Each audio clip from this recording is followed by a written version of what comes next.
আমার ভাইরা, মালাকুল মউত যখন জান কবজ করে, আল্লাহর রসুল বললেন, মালাকুল মউত মনে হয় আমাকে দুনিয়ার সব কিছু চাপায় দিয়েছে বুকের উপরে। এবার আজরাইল বলে, হুজুর, এত সহজে কারোর জান কবজ করা হয় নাই, কোনোদিনও হবেও না, এত আহসান, এত সহজ করা হচ্ছে। নবীজি ডাক দিয়ে বললেন, আল্লাহ মালাকুল মউত, পৃথিবীর আমার উম্মতরে কাউরে কষ্ট দিও না, উম্মতের যত কষ্ট হয় আমাকে দিয়ে দাও। আমার ভাইরা, এই জন্য হাসরের ময়দান যখন হবে, যেদিন কবরে নবীকে যখন কবর থেকে উঠানো হবে, কিতাবের মধ্যে দেখলাম যেদিন কবর থেকে তোলা হবে, জিবরাইল বলবেন, ইসরাফিল যাও তুমি তুলে নিয়ে আসো নবীজিকে। না আমি পারবো না। আজরাইল যাও, কয় না আমি পারবো না। মিকাইল তুমি যাও, না আমি পারবো না।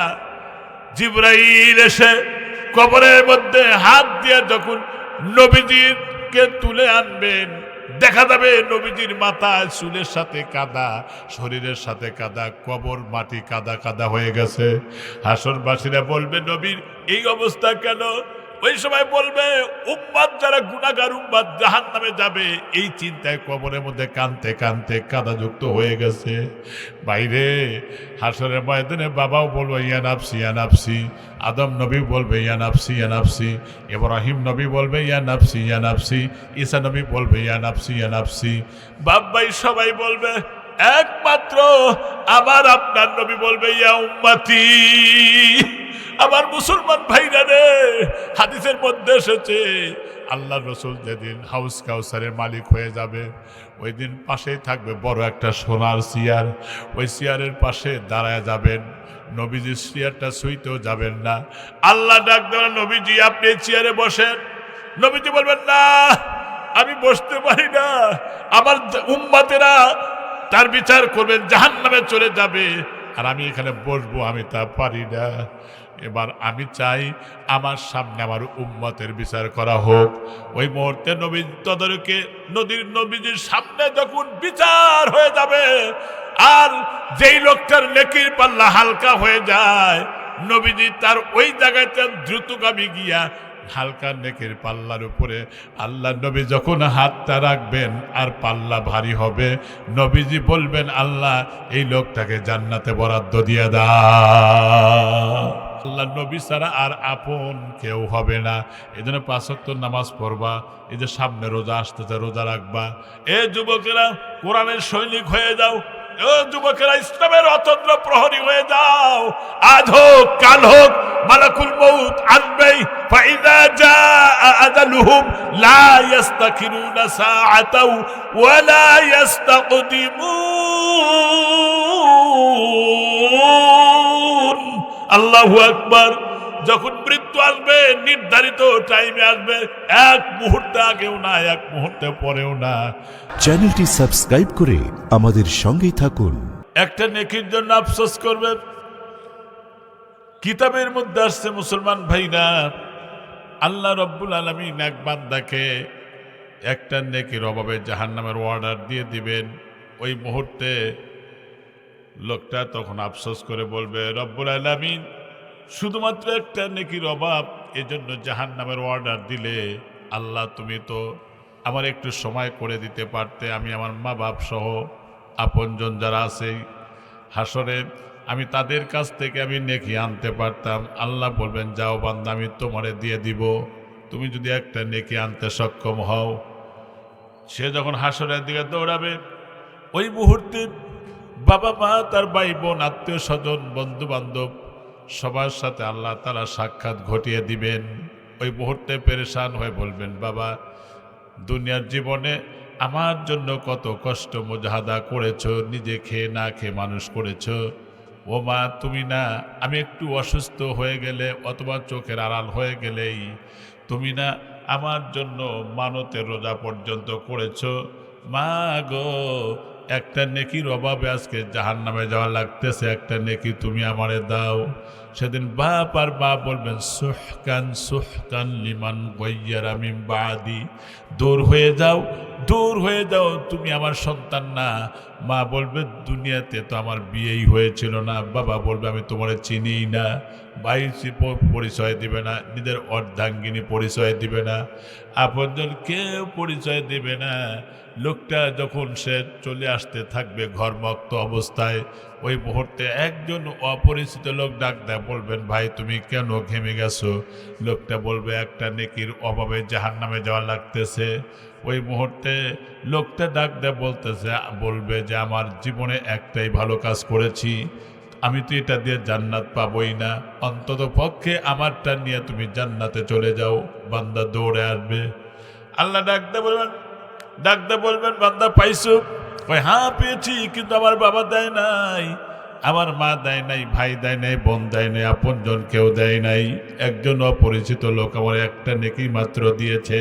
কয় যাও জান্নাতে চলে যাও।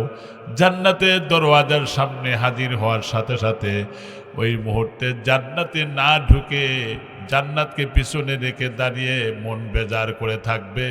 আমার মালিক আল্লাহ রব্বুল আলামিন ডাক দেয়, বলবেন বান্দা কেন তুমি জান্নাতে ঢুকছো না? লোকটা বলবে রব্বুল আলামিন তুমি তো ওয়াদা দিয়েছো, মা তাশতাহি আনফুসুকুম ওয়া লাকুম ফিহা মা তাদউন নুসুলাম মিন গফুরির রহিম। আল্লাহু আকবার। সেদিন কেবল মা তাশতাহি আনফুসুকুম, বান্দা মন যা চাবে আমি তাই দেব, এটা তোমার ওয়াদা। হ্যাঁ এটা আমার ওয়াদা। কয় মান সাবতাবি, তুমি তো বেইনসাফি করো না, জুলম করো না, তো তোমার ওয়াদা আজকে তুমি রক্ষা করো। কি ওয়াদা? যে আমি চাই যে এই লোকটা আমারে একটা নেকি দিয়া জান্নাতে যাওয়ার সুযোগ করে দিল, আমি তাকে ছাড়া জান্নাতে যাব না। সুবহানাল্লাহ পড়েন, আমি তাকে ছাড়া জান্নাতে যাব না। আল্লাহ তাআলা ডাক দিয়ে বলবেন ইয়া আবিদি ইনতালিকু আবদি ইলাল জান্নাহ ইনতালিকু আবদাইনি ইলাল জান্নাহ, যাও আমি আল্লাহ তোমাদের দুইজনকেই মাফ করে জান্নাত দিয়ে দিলাম। সুবহানাল্লাহ।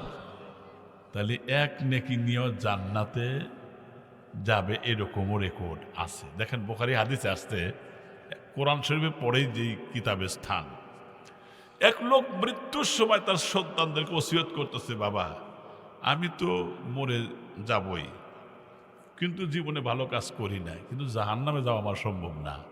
কালি এক কাজ করো, কি কয় আমাকে পোড়াইয়া ছাই বানাইয়া কিছু ছাই নদী এলাকায় যায় বাতাসে আস্তে আস্তে উড়া দিও, আর কিছু ছাই বিভিন্ন জায়গায় মাটির নিচে পুঁতে রাখবা। কারণ হচ্ছে যে আল্লাহ যাতে আমারে খুঁজে না পায়। চিন্তা করতেন? আচ্ছা আল্লাহর চোখে ফাঁকি দেওয়ার কোন ক্ষমতা আছে? এই লোকটা মারা দেওয়ার পর সন্তানেরা তাই করছিল। আল্লাহ তারা জিন্দা করলেন। আল্লাহ জিন্দা করতে কি কোনো কারিগর লাগে? বলার সাথে এরাদা করার সাথে সাথে আল্লাহ তাআলা, আল্লাহর কোয়ালিটি ভিন্ন, সাথে সাথে হয়ে যায়, কোন ফায়া কোন হয়ে যায়। তো এই লোকটাকে আল্লাহ জিজ্ঞাসা, আল্লাহ বলেন যে তুমি এই ওসিয়ত কেন করলে সন্তানদের কাছে? বলেন আল্লাহ তোমার ভয়ে। আল্লাহ পুনরায় জিজ্ঞাসা করবেন কার ভয়ে? কয় তোমার ভয়ে। কার ভয়ে? যে তোমার ভয়ে। সুম্মা মাররাতান মাররা সালাসা ইয়াযকুরুন, একবার না দুইবার না তিনবার প্রশ্ন করবেন, একই উত্তর দিবেন যে তোমার ভয়ে। আল্লাহ পাক বলেন বান্দা এই যে আমার ভয়ে তুই ওসিয়ত করছিলি আমাকে ভয় করে, এইটুকা ভয় করার কারণেই তোকে মাফ করে জান্নাতের ফয়সালা করে দিলাম, যা। সুবহানাল্লাহ বলেন। এই যে হতাশ হবেন না, এই জন্য অন্যায় করেছি, গুনাহ করছি, ফিরে আসবো আমরা। অন্যায় হতেই পারে, মানুষ কেউ ভুলের ঊর্ধ্বে না, ঠিক না? আল্লাহ রাব্বুল আলামিন বলেন ফামা তাবা ওয়া আমানা ওয়া আমিলা সালিহান ফাউলাইকা ইউবাদদিলুল্লাহ সাইয়্যাতিহিম হাসানাত ওয়া কানাল্লাহু গফুরুর রহিম। আল্লাহু আকবার। যে ব্যক্তি তওবা করবে, ইস্তেগফার করবে, নিজে বিপদগামী হয়েছিল কিন্তু সুপথ পেয়ে ফিরে আসবে তওবা করে, ওর জীবনে যত অর্জিত হয়েছিল গুনাহ ওগুলো ফেলে দেব না, ওই গুনাহগুলো বাদদালা ইউবাদদিলু ফাহুয়া মুবাদদিলান, একটার সাথে আরেকটা দিয়ে বদল করে দিব। তার মানে গুনাহগুলোকেও আমি আল্লাহ নেকি দিয়ে পরিবর্তন করে দিব। সুবহানাল্লাহ বলেন। ওয়া কানাল্লাহু গফুরুর রহিমা, আমি আল্লাহই তো মাফ করনেওয়ালা। সুবহানাল্লাহ। এই জন্য হতাশ হবেন না। একজন কিতাবে পড়ছি যে নেকি আর বদি দুটোই সমান, দুইটাই নেকি আর গুনাহ। তাকে আল্লাহ আরাফ, সূরা আরাফ আছে না, আরাফ, আরাফ মানে উঁচু জায়গা, উঁচু জায়গায় থাকতে দেওয়া হবে। কিন্তু জাহান্নামের অবস্থা দেখে ফাঁকের থেকেই তার কলিজাটা গলার কাছে এসে যাবে। লোকটা বলবে, রব্বুল আলামিন তুমি জান্নাত নাই দিলা, অন্ততপক্ষে তোমার কাছে আমি আবেদন করি, তুমি তো বলেছো কুল ইয়া ইবাদিয়াল্লাযীনা আসরাফু আলা আনফুসিহিম লা তাকনাতু মির রাহমাতিল্লাহ ইন্নাল্লাহা ইয়াগফিরুয যুনুবা জামিআ ইন্নাহু হুয়াল গফুরুর রহিম। আল্লাহু আকবার বলেন। আল্লাহ পাক বলেন, বান্দা তুই গুনাহ করেছিস, তুই ভুল করেছিস, তুই অন্যায় করেছিস, তুই পাপ করেছিস, বান্দারে লা তাকনাতু মির রাহমাতিল্লাহ, আমি আল্লাহর দয়া থেকে নিরাশ হইও না। ইন্নাল্লাহা ইয়াগফিরুয যুনুবা জামিআ, নিশ্চয় আমি আল্লাহ সব গুনাহ মাফ করনেওয়ালা। ইন্নাহু হুয়াল গফুরুর রহিম, আমি আল্লাহই তো জীবনের গুনাহ মাফ করে দেই। জোরে বলেন সুবহানাল্লাহ। বান্দা যেই মাত্র বলবে আল্লাহ জাহান্নাম থেকে ঘুরায় তুমি অন্যদিকে নাও, বান্দার কথা শুনবে, আল্লাহ পাক বলবেন ঠিক আছে ঘোরো, জান্নাতের দিকে সে তাকিয়ে থাকবে। জান্নাতের দরওয়াজার সামনে একটা সাজার থাকবে, একটা বৃক্ষ থাকবে। হাদিসে এসেছে এত সুন্দর, আকর্ষণীয়, মনোমুগ্ধকর, হৃদয়গ্রাহী, চিত্তাকর্ষক, যা দেখলে মন জুড়িয়ে যায়। সুতরাং এই দৃশ্য দেখে লোকটা বলবে, রব্বুল আলামিন তুমি একটু দয়া করে আমার জান্নাতের কাছে নিয়ে দেখার সুযোগ করে দাও, কারণ তুমি তো বলেছো আমার রহমত থেকে নিরাশ হইও না। আল্লাহ পাক তারে সুযোগ দিবেন, জান্নাতের দরওয়াজার কাছে চলে যাবে। লোকটা বলবে আল্লাহ একটু জান্নাতের বারান্দায় উঠতে চাই। এরপরে বারান্দায় আল্লাহ তুলবেন, দরওয়াজার সামনে যখন স্পর্শ করবে আর বলবে আল্লাহ জান্নাতের ভিতরে কেমন, তুমি তো সব কথাই শুনলে, এই কথাকে তুমি একটু শুনবা না আল্লাহ। আল্লাহ তাআলা ডাক দেয় বলেন, বান্দা আমি আল্লাহ পাকের কালামের সাথে তোর সম্পর্ক যদি থেকে থাকে তাহলে তেলাওয়াত কর। ইউকালু লিসাহিবিল কুরআন, ইউকালু লিসাহিবিল কুরআন ইকরা ওয়ারতাকি কামা কুনতা তুরাতিল ফিদ দুনিয়া ইলা আখিরিল আয়া কামা তাকরাউহা। আল্লাহ পাক বলবেন, বান্দা আমি আল্লাহ পাকের কালাম তেলাওয়াত করার উপরে দিকে ওঠো। আল্লাহু আকবার বলেন। বান্দা যখন বলবে আল্লাহ তোমার জান্নাতের ভিতরে আমি একটু দেখতে চাই, আল্লাহ পাক বলবেন তুমি জান্নাতে দেখবে, ঢুকবে আর বের হবে, ঢুকবে আর বের হবে, ঢুকবে আর বের হবে। কয় ঠিক আছে, কথা দিলাম। বান্দাকে যখন আল্লাহ সুযোগ করে দিবেন, ভিতরে প্রবেশ করবেন, আল্লাহ ডাক দেয় বলবেন বের হও, এখনই বের হও। আল্লাহ পাককে ওই বান্দা ডাক দেয়, বললেন না আল্লাহ আমি তো বের হব না, তুমি তো বলেছো না ইয়াবগুনা আনহা হিওয়ালা খালিদিনা ফিহা আবাদা, তুমি বলেছো জান্নাতের ভিতরে যারা ঢুকবে তাদের আর বের হওয়া লাগবে না, এটা তোমারই ওয়াদা। জান্নাতে যারা ঢুকবে চিরস্থায়ীভাবে ঢুকবে, এটা তোমার ওয়াদা। মা আনসাফতা বিহি, তুমি তো বেইনসাফি করো না। আল্লাহ তখন মুস্কি হাসি দেয় বলবে, ইনতালিকু আবদি ইলাল জান্নাহ, যা আমি আল্লাহ তোর জীবনের গুনাহ মাফ করে দিলাম। সুবহানাল্লাহ। এই জন্য মানুষ যদি ফিরে আসে, আজকে বুঝে আসে না, আল্লাহ এত সুন্দর করে বানাইলেন মানুষকে, ওরা কেন নাফরমানি করে? আজকে যুবক ছেলে ফেলে আহারে জায়গায় জায়গায় দেখি, রাত্রে যখন ওয়াজ করে আসি কোনো কোনো দিন 2টা বাজে 3টা বাজে, কিন্তু রাস্তার মধ্যে কুয়াশার মধ্যে দাঁড়ায় দাঁড়ায় খালি মোবাইলে এসরায়, মুরগি পা দিয়ে এসরে এসরে যাবা খায়, ওইরকম খালি এসরায় কুয়াশার মধ্যে দাঁড়ায়। বিশ্বাস করেন, আমি গাড়ির মধ্যে থেকে দেখি এরকম খালি এসরাইতেছে, এসরে রাত ভরা। তোমার চরিত্র নষ্ট করতেছো। The crown and glory, life and character. মানুষের জীবনের সবচেয়ে দামি জিনিসের নাম হলো চরিত্র। যার চরিত্র নাই তার কিছুই নাই, ওটার ফিরে পাওয়া যায় না। টাকা হারাইছে, আল্লাহ আবার কামাই দিলে আবার ফিরে পাবেন। স্বাস্থ্য হারাইছে, চিকিৎসা করলে ভালো হতে পারে। চরিত্র হারাইছে, আর ফিরে পাবেন না। এই যে যুবকরা, এটা ওই আল্লাহকে কেন ভয় করো না? আল্লাহ রাব্বুল আলামিন বলেন, ইয়া আইয়ুহাল্লাযীনা আমানুত্তাকুল্লাহা হাক্কা তুকাতিহি ওয়া লা তামুতুন্না ইল্লা ওয়া আনতুম মুসলিমুন।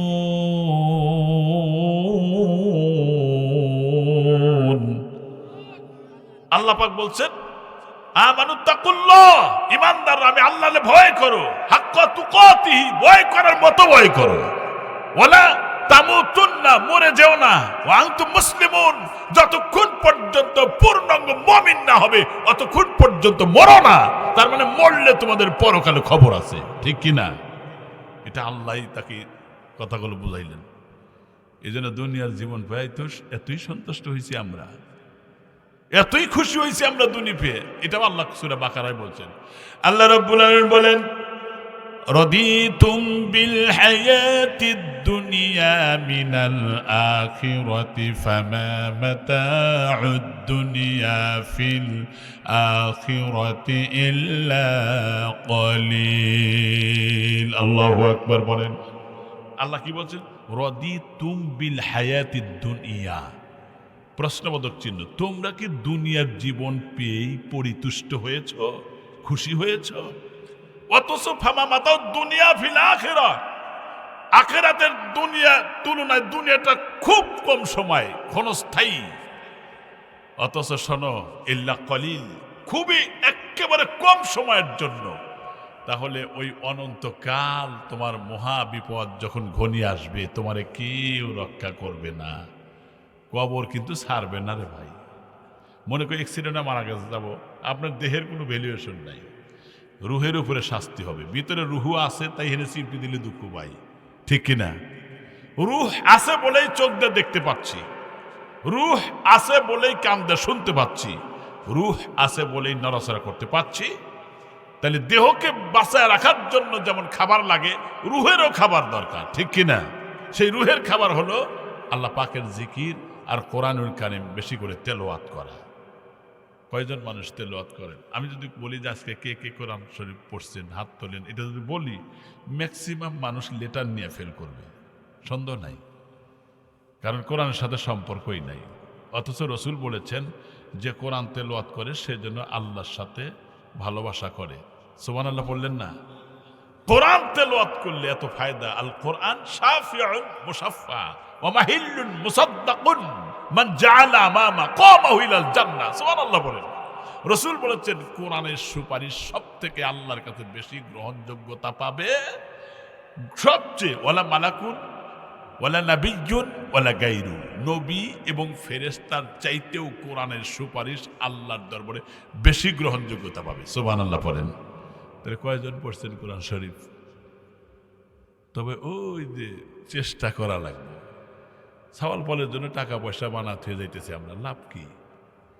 লাভটা কি? অথচ এই সম্পদ ঘর দুয়ার জমি জমা না বানায়া যদি আপনার সন্তানকে যদি সম্পদ বানায় থুয়ে পারেন, কারণ সুশিক্ষিত আদর্শ সন্তান দুনিয়ার মধ্যে শ্রেষ্ঠ সম্পদ। আপনি মারা যাওয়ার পরে এই নেক্সট সন্তান যদি দোয়া করে চোখের পানি ছেড়ে দেয়, কান্দে, এর ওসিলায় আল্লাহ আপনাকে মাফ করে জান্নাত দিবেন। সুবহানাল্লাহ। এটা ভালো কাজ করছেন আপনারা।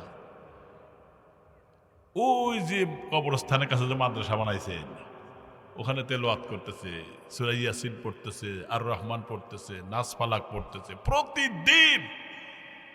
ওই যে আপনারা টাকা দিয়ে, পয়সা দিয়ে, বুদ্ধি দিয়ে, পরামর্শ দিয়ে জিনিসটাকে বাঁচা রাখতেছেন, এজন্য কবরে সোয়াব পাবেন। সুবহানাল্লাহ পড়েন।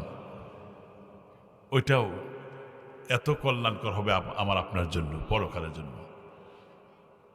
মুসলমান ভাইরা আমার, খুব সংক্ষেপ করে নিয়ে আসবো, খুব খেয়াল করেন।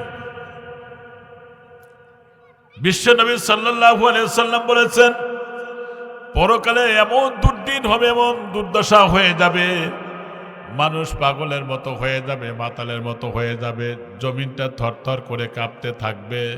আল্লাহু আকবার। ওই যে আপনারা ইমামের পিছনে যখন নামাজ পড়েন, ইমাম সপ্তাহে সূরা পড়ে, ইযা যুলজিলাতিল আরদু জিলজালাহা, এটা শোনেন নাই? জমিনটা প্রকম্পিত হবে, ঝাঁকুনি মারতে থাকবে। ওয়া আখরাজাতিল আরদু আসকালাহা, কারণ এই জমিনের ভিতরে যা যা থাকবে ভিতরতে সব বেরিয়ে আসবে। ওয়া নুফিখা ফিস-সূর ফাইযা হুম মিনাল আজদাসি ইলা রাব্বিহিম ইয়ানসিলুন, যেদিন সিংহায় ফুৎকার হবে, তিনটা ফুৎকার হবে, এক ফুৎকারে সব কাঁপুনি শুরু হবে, আর এক ফুৎকার ধ্বংস হয়ে যাবে, তৃতীয় ফুৎকারে আবার কবর থেকে পুনরুত্থান দিবসে আল্লাহ তাআলা তুলবেন। কবর থেকে ইমানদাররা উঠে চোখ মুছবে আর বলবে, ইয়া ওয়াইলানা মান বাআসানা মিন মারকাদিনা, দুর্ভাগ্য, কেবল একটু আরামে ঘুমাইছিলাম, কে জাগায় দিল? এই কেবল একটু শুয়েছিলাম, কত যে কোটি কোটি বছর গেছে, কেবল একটু শুয়েছিলাম, কে জাগায় দিল? এটা হলো ইমানদারের অবস্থা। উঠেই চোখ মুছবে আর বলবে যে আসরের টাইম চলে গেল, আমাকে উজুর পানি দাও। আসর থেকে মাগরিব পর্যন্ত তার সময় নাই, সময় খুব কম, তাই না? ইমানদারদের এই হালত হবে। মুসলমান ভাইরা আমার, উঠেই যখন এই কথা বলবে, জবাব দেওয়ার মতো কে থাকবে? কেউ না। আল্লাহ পাক নিজেই বলবেন, হাযা মা ওয়া'দার রহমান ওয়া সাদাকাল মুরসালুন। আল্লাহু আকবার বলেন। কারণ আল্লাহ পাক বলবেন, আমি ওয়াদা দিয়েছি কিয়ামত হবে, এটা হলো সেই দিন। ওয়া সাদাকাল মুরসালুন, নবী রাসূল যা যা বলেছেন সুতরাং তার সত্যই বলেছেন, উলামায়ে কেরাম যা বলেছেন সত্যই বলেছেন, পরকাল আছে কথা বলেছেন, সত্য বলেছেন। মুসলমান ভাইরা রে আমার, কিন্তু সেই দিন, যেদিন আমার বাইরে জাহান্নামের দ্বার রক্ষীরা জিজ্ঞাসা করবে, কেন তোমরা জাহান্নামে আসলা বলো? তখন তারা বলবে, জাহান্নামের দ্বার রক্ষী জিজ্ঞাসা করবে, মা সালাকাকুম ফি সাকার, কেন তুমি জাহান্নামে এসেছো? এক নম্বর উত্তর দিবে, ক্বালু লাম নাকু মিনাল মুসাল্লিন, এক নম্বর নামাজ পড়ি নাই, এই জন্য জাহান্নামে চলে এসেছি। তাহলে জাহান্নামে যাওয়ার যত কারণ আছে, এক নম্বরও কারণের নাম নামাজ না পড়া, ঠিক না ব্যাঠিক? যার নামাজ পড়ার পরে যারা অন্যায় ছেড়ে দিতে পারল না, তার নামাজ না। নামাজ পড়ার পরে সুদ ছাড়তে পারল না, নামাজ না। ঘুষ ছাড়তে পারল না, নামাজ না। আমার দেশের এমন ইমানদার মানুষ আছে, কুকুর যেমন দেখেন এক ঠ্যাং উঁচু করে পেশাব করে দেয়, কথা ঠিক কিনা? কারণ কুকুর জানে আমি নিকৃষ্ট প্রাণী, তারপরেও সে কুকুর এক ঠ্যাং উঁচু করে দেয়, পেশাবকে আরো খারাপ নিকৃষ্ট মনে করে, এই জন্য ঠ্যাং উঁচু করে পেশাব করে। কিন্তু এই কুকুর কিন্তু আবার দেখবেন মানুষের পায়খানার মধ্যেও বারবার মুখ দেয়, কথা ঠিক কিনা? পেশাব থেকে বাঁচতে চায়, কিন্তু সে পায়খানা খায়। আমার দেশে এমনও অফিসাররা আছে যারা বারবার মক্কা মদিনায় সফর করে, ওমরা করে, হজ করে, মেহেদি দিয়া দাড়ি আবার রং করে, কিন্তু ফাইল সই দেয় না যতক্ষণ পর্যন্ত টাকার পেটি না দেওয়া হয়। এমন বুজুর্গ আছে না নাই? মুসলমান ভাইরা আমার, যখন টাকা 50,000 টাকার ফাইন যখন টাকা দেওয়া হলো, তখন যদি রোজার মাস হয়, ডাক দেয়, বলে এ তো রোজার মাস, রোজা অবস্থায় তো এটা নেওয়া যাবে না, রোজার ক্ষতি হবে, ড্রয়ারের মধ্যে থুয়ে যাও। ড্রয়ার খুলে দেয়, ড্রয়ারের মধ্যে থুয়ে দেয়। অথচ এই মানুষ আবার ইফতারের পরে এই টাকা ভাঙ্গি আবার খাওয়া খায়। কুকুর যেমন পেশাব থেকে বাঁচতে চাইলো, কিন্তু সে ঘু খায়। আর এই মানুষটা ড্রয়ারের মধ্যে রেখে আবার ওই টাকা ভেঙ্গে মাগরিবের নামাজের পরে যদি খায়, তাহলে কুকুরের গু খাওয়া আর এই ঘুষের টাকা খাওয়ার মধ্যে কোনো পার্থক্য নাই, ঠিক কিনা? মানুষ বোঝে না হারে। মানুষ মনে করে যে এইভাবেই বাঁচতে যাবে, চিরদিন এইভাবে যাবো, আর মরা লাগবে। মানুষ অহরহ মানুষের গীবত করে। আমাদের এই সমাজে এটা ক্যান্সার হয়ে গেছে। এটা একজনের দুর্নাম আর একজনের কাছে করে, এটা হয় না এরকম। মসজিদের মধ্যে ঢুকেও সমালোচনা করে, অথচ যদি এটা হয় তাহলে তার ঈমান ভেঙে যায়। হাবিতাত আমালুহুম, তার সমস্ত নেকামল নিষ্কর্ম হয়, নিষ্ফল হয়ে যায়, মাইনাস হয়ে যায়, সব পুরে সারখার হয়ে যায়। একটা হাদিস মনে পড়ল বলি। নবী সাল্লাল্লাহু আলাইহি সাল্লাম এর এক সাহাবী, নাম হলো মায়েজে আসলামী। নাম কি? মায়েজে আসলামী। তিনি একবার ধোকায় পড়েছিলেন, আড়ালে গিয়া একটা নারীর হাত ধরলেন। নারীটাও দুর্বল হয়ে গেল। এই নারীর সাথে যৌন তৃপ্তি লাভ হইল। হওয়ার পরে তিনি যখন সম্বিত ফিরে ফেলেন, সর্বনাশ, আমি এই কাজ করলাম, জাহান্নামে আমার যাওয়া লাগবে। দৌড়ায় চলে আসলেন বাড়িতে। না, ছটফট করতেছে, আবার এদিক ওদিক যায়, না কি করি এখন, আমার তো জাহান্নামে যাওয়া লাগবে। এই সাহাবী নবীজির দরবারে চলে গেলেন। নবীজির দরবারে গিয়া ডাক দেয়া বললেন, ও আল্লাহর পয়গম্বর, আমি সর্বনাশ করে ফেলেছি। কয়ে কি করেছো? কয়ে সর্বনাশটা হলো আমি একটা নারীর সাথে যৌন তৃপ্তি লাভ করেছি। এখন আমি কি করব, একটু দয়া করে বলেন। আমার শরীয়তে যে অপরাধ করেছি, শাস্তিযোগ্য অপরাধ, এটা আপনি শাস্তি দিয়া অন্তত পক্ষে দুনিয়ার থেকে শাস্তি দিয়ে দেন, যাতে পরকালে অনন্তকালের জন্য জাহান্নামে আগুনে জ্বলা না লাগে। আপনি একটু দয়া করে এই ব্যবস্থাটা করে দেন। ওই মুহূর্তে নবীজি বললেন, ওই হাকা ইয়ারজিউ ফাস্তাগফিরুল্লাহ ওয়া তুবু ইলাই, যাও যাও, ফিরে যাও, আল্লাহর কাছে তওবা করে ইস্তেগফার করো। বান্দা চলে গেল। এরপরে আবার ফিরে এলো, ডাক দিয়ে বললেন, হুজুর, আমার মন চাইতেছে, আমার মনে হয় এটা মাফ হবে না। এরপরে আবার ফিরে আসলেন। তারপরে নবীজি বলেন, ওয়াই হাকাইয়ার যাও ফাস্তাগফিরুল্লাহ, যাও যাও, তওবা ইস্তেগফার করো, ফিরে যাও। একটা না, একবার নয়, দুইবার নয়, তিনবার যাওয়ার পরে যখন সে চলে গেল, তিনবার বলার পরে নবীজি বললেন, তোমার গোত্রের কি কোনো মানুষজন আছে? কয় হ্যাঁ আছে, নিয়ে আসো। গোত্রের লোকদেরকে নিয়ে আসলো। রসুল বললেন, এই যে মায়েজে আসলামী লোকটার সম্পর্কে তোমাদের কেমন ধারণা? ডাক দে বলতেছে, এই লোকটা অত্যন্ত ভালো এবং সভ্য শরীফ মানুষ, সুতরাং ভুল করে ফেলেছে বলেই সে এরকম অনুতপ্ত হয়েছে।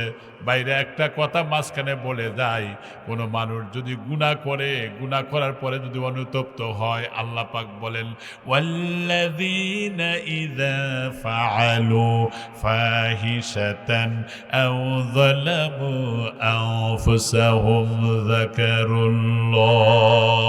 বান্দা যদি গুনাহ করার পরে তওবা ইস্তেগফার পরে অনুতপ্ত হয়, অনুশোচনা করে, আমার আল্লাহ ডাক দেয়া বলেন, এই অনুশোচনার কারণেই আমি আল্লাহ তারে মাফ করে দেই। মুসলমান ভাইরা আমার কথাটা ভালো করে বুঝবেন। এরপরে নবীজি যখন জানতে পারলেন এই লোকটা ভালো এবং সভ্য শরীফ মানুষ, তাহলে আমি মনে করছিলাম পাগল, বিকৃত মস্তিষ্কের অধিকারী হবে। কিন্তু না না, নবীজি সাহাবায়ে কেরামদেরকে নির্দেশ দিলেন, যাও এই মায়েজে আসলামীকে পাথর মেরে হত্যা করো। তাকে যখন নিয়ে যাওয়া হলো, জীবনের শেষ সাহান্নে গিয়ে বললেন, আমি 2 রাকাত নামাজ আদায় করতে চাই। নামাজের সুযোগ করে দেওয়া হলো। এরপরে নামাজের মধ্যে এতই কান্নাকাটি করলেন আল্লাহর দরবারে, আমার ভাইরা, আমার বাবাজিরা কাঁদতে কাঁদতে হয়রান হয়ে যাচ্ছে, আর বলছে, রব্বুল আলামিন, দুনিয়ায় অপরাধের শাস্তি তুমি শেষ করে দিও, পরকালে আবার শাস্তি দিও না। পরকালে ভয়ে অস্থির তটস্থ হয়ে গেলেন। এরপরে এই সাহাবীকে পাথর মেরে হত্যা করা হলো। নবীজি নিজে জানাজার ইমামতি করলেন। এরপরে নবীজি নিজে কবরে নামলেন, দোয়া করলেন। মাতফোন করার পরে দোয়া করে চলে আসতেছিলেন। পিছন থেকে একজন সাহাবী আরেকজন সাহাবীকে ডাক দিয়ে বলতেছিলেন যে, দেখো, এই লোকটা গুনার কাজ করার পরে নবীজির কাছে এসে বলেছে, এই দিনে তাকে পাথর মেরে কুকুরের মতো হত্যা করা হলো। এই কথা নবীজি বললেন, এটা তো গীবতের শামিল, এই কথা কেন বলল? নবীজি মন খারাপ করে আগায় যাচ্ছিলেন। যাবার সময় দেখলেন রাস্তার নিচে একটা মরা গাধা পড়ে আছে। তারপরে কোনো জায়গায় পচা গলিত হয়ে গেছে, কিলবিল করতেছে পোকাগুলো। এরপরে অগ্নিজরা সূর্যের আলো যখন কিরণ যখন পড়তেছিল গাধার উপরে, টান টান হয়ে হাত পা তখন উঁচু হয়ে গেছে।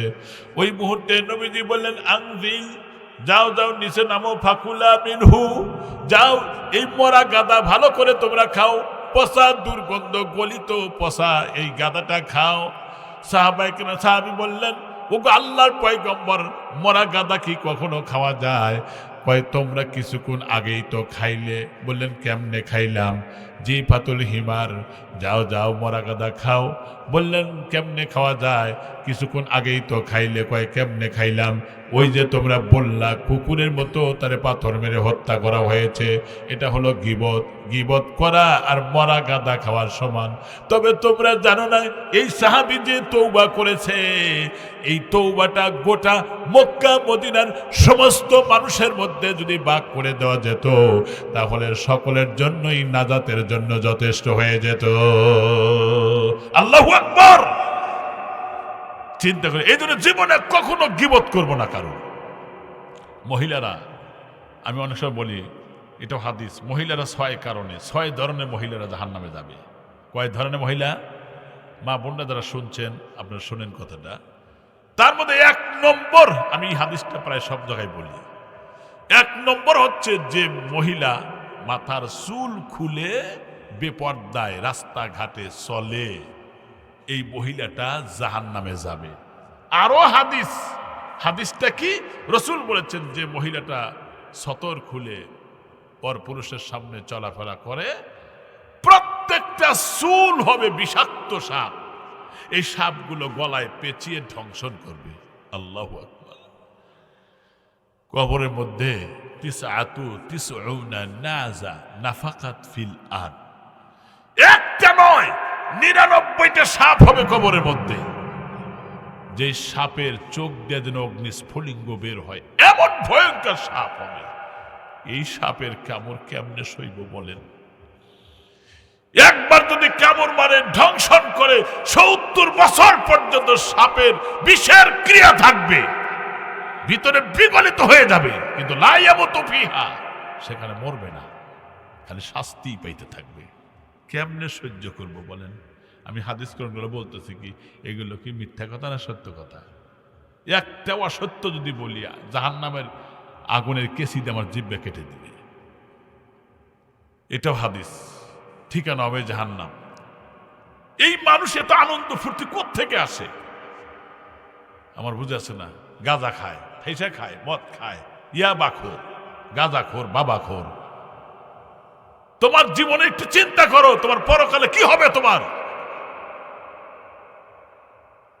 দেখেন, আম্মা জান আয়েশা বলেছিলেন, রাসূল পরকালে কি হবে? নবী বললেন, ইয়াকুলু ইয়াহশুরুন নাসু ইয়াউমাল কিয়ামা হুফাতান উরাতান গুরলান। হাসরের মাঠে সব মানুষকে খালি পায়ে উলঙ্গ অবস্থায় তোলা হবে। উলঙ্গ অবস্থা। আম্মা জান আয়েশা বললেন, আর রিজাল ওয়ান নিসাউ জামিয়া, নারী আর পুরুষ সবাই কি এরকম হবে? বললেন হ্যাঁ হবে। আম্মা জান বললেন, ইয়ানজুর বাদহুম ইলা বাদ, যদি একজন মানুষ আর একজনের মানুষের দিকে তাকায়, যৌন অঙ্গ যদি দেখে ফেলা দেয়, তাহলে কি অবস্থাটা হবে? রাসূল বললেন, ইয়া আয়েশা, আল আমরু আশাদ্দু মিন আইয়ানজুরা বাদহুম ইলা বাদ। একজন আর একজন মানুষকে দেখা তো দূরের কথা, গর্দান বাঁকা করা তো দূরের কথা, উপরের দিকে তাকায়া থাকবে 40 বছর পর্যন্ত, ডানে বাঁয়ে কে আছে কোনো কিছু দেখার সুযোগ নাই। আল্লাহু আকবার বলে। কি হবে সেই দিনটা? হবে কি হবে? একটু কি চিন্তা করেছি? এদের মা বোনদের দৃষ্টি আকর্ষণ করে বলছি, 1 নম্বর যারা বেপরদায়। দেখেন, ঘরের মধ্যে স্বামী স্ত্রীর মধ্যে মিল মোহব্বত নাই, বাপের সাথে বেটার মিল নাই, এক বাড়ির সাথে আর এক বাড়ির মিল নাই, এক সমাজের সাথে আর এক সমাজের মিল নাই, এক গ্রামের সাথে আর এক গ্রামের মিল নাই। এটা কেন? কারণ আমরা দিন থেকে সরে গেছি, ঠিক কিনা? দিন নাই, প্রত্যেক ঘরে রহমত নাই। রহমত আসে কিসের কারণে? যেই ঘরে এই কোরআন তেলাওয়াত হয়, সেই ঘরে প্রায় 70 থেকে 72টা রহমত নাজিল হয়। তাই এত আস্তে করলেন। কিন্তু রহমত আনে যেই জিনিস, রহমতের ফেরেশতার আগমন হয় যে কারণে, এই কোরআন তেলাওয়াতের কারণে, কিন্তু সেই ঘর থেকে কোরআন শরীফ বাইর করে দিছে। এই যে কোরআন শরীফ এনে দিছে, জীবনে কোনদিন পড়ছে কিনা আমার মনে হইতেছে না, কি অবস্থা দেয়নি। দেখেন কি অবস্থা কোরআন শরীফের, কি মোহব্বত নাই যে এটা তার প্রমাণ। তাই এটাই তার প্রমাণ। আর গজব আসে যে কারণে কোরআন শরীফ থুইয়া গজবের বাক্স ঢুকাইছি ঘরের মধ্যে। যত নাটক, থিয়েটার, সিনেমা যা আছে সব দেখতেছি ঘরের মধ্যে। রহমত নাই, বাপ বেটায় মিল নাই, ছেলে মেয়ের মধ্যে মিল নাই, স্বামী স্ত্রীর মধ্যে গড় মিল, সব জায়গায় গড় মিল। কোন সন্তান বাপ মার কথা শোনে না, শ্রদ্ধাবোধ মানুষের মধ্যে নাই। কেন? কারণ রহমতের ফেরেশতা আনয়ন হয় যেই কারণে, সেই কারণটা ঘর থেকে বের করে দিয়েছি। গজব আনে যেই জিনিস, সেই জিনিসটাই ঘরের মধ্যে ঢুকায় দিয়েছি। ঠিক কিনা? আম্মা জান শোনেন, একবার নবীজি খাদিজার কাছে বলছেন, হুজুর আমি তো, খাদিজাকে বলতেছেন, খাদিজা আমি তো ভয়ে জড়সড় হয়ে গেলাম। কেন? কয় আমার দিকে কে যেন তাকায় থাকে, খালি ডানে তাকাই চোখ বন্ধ করে ভালাই, বামে তাকাই তাও তাকেই দেখি, সামনে তাকেই, উপরে তাকালে তাকেই দেখি। ইদানি ভয়ে তো অস্থির হয়ে গেছি। কি এটার কারণ কি? কয় এখন কি দেখতে পাচ্ছেন? কয় হ্যাঁ দেখতে পাচ্ছি। কয় তাহলে আপনি আমার কোলের মধ্যে বসেন। আম্মাজান খাদিজা কোলের মধ্যে বসালেন নবীজিকে। ওই মুহূর্তে আম্মাজান খাদিজাতুল কুবরা তার মাথার উপরে সতর ঢাকা ছিল, মেয়েদের মাথার চুল থেকে পায়ের তালু পর্যন্ত সতর। এটা যখন খুলে ফেললো, মাথা খালি করে ফেললেন, নবীজিকে বসালেন উরু তার কোলের মধ্যে। খাদিজা ডাক দেয়া বলেন, ইয়া রাসূলুল্লাহ এখন কি আপনি দেখতে পাচ্ছেন? হ্যাঁ এখন আমি আর দেখতে পাচ্ছি না। খাদিজা বললেন, এবার আপনি আমার কোলের মধ্যে থেকে উঠে একটু দূরে দাঁড়ান। নবীজি উঠে দূরে দাঁড়ালেন। এরপরে খাদিজা মাথার উপরে আবার চুল ঢেকে ফেললেন কাপড়টা দিয়া। বললেন, দেখেন এখন দেখা যায় কিনা? কয় হ্যাঁ এখন দেখা যায়। খাদিজা ডাক দেয়া বলেন, ওগো আল্লাহর পয়গম্বর, আপনার ভয় নাই, চিন্তার কোনো কারণ নাই, পেরেশান হবেন না, অস্থিরতায় বিষণ্ণতায় ভুগবেন না। আমি সতর খুলে দেখলাম তখন আর দেখা যায় না, আর সতর দেখে দেখলাম দেখা যায়। নিঃসন্দেহে আল্লাহর রহমতের ফেরেশতা, কোনো সন্দেহ নাই। আল্লাহু আকবার। এ কোন খাদিজা? যেই খাদিজা ছিলেন একজন ধনরাশিওয়ালা, আরবে একজন শিল্পপতি নারী ছিলেন। এই নারী আমার মুসলমান ভাইরা নবীজির সাথে বিয়ে হওয়ার পরে নবীজি বললেন, খাদিজারে অনেক ইয়াতিম দেখলাম, বিধবা দেখলাম, এদের খাবার নাই, পরার নাই, তোমার তো অনেক ধনরাশি আছে। খাদিজা ডাক দেয়া বলেন, ইয়া রাসূলুল্লাহ, ইয়া হাবিবাল্লাহ, এটা তো আমার সমস্ত সম্পদগুলো আমি দিয়ে দিলাম, আপনিও খাতরে দান করে দেন। তারপরে যদি আপনি বলেন, আমি খাদিজা আমার বুকের চামড়া কেটে আপনার পায়ের জুতা বানায় দিতে রাজি। মুসলমান ভাইরা আমার, ওই খাদিজাকে বিয়ে করার পরে নবীজি যেই পাহাড়ে ছিলেন হাদিস আপনাদের, সেখানে গিয়েছিলেন। অনেক মানুষ উঠতেই পারে না, 1 ঘন্টা 2 ঘন্টা সময় লেগে যায়। এখন তো পাহাড় সুন্দর করে কেটে দেওয়া হয়েছে, কিন্তু সেই সময় এরকম ছিল না। প্রত্যেক দিন 2 বার করে খাদিজা খাবার পৌঁছা দিতেন।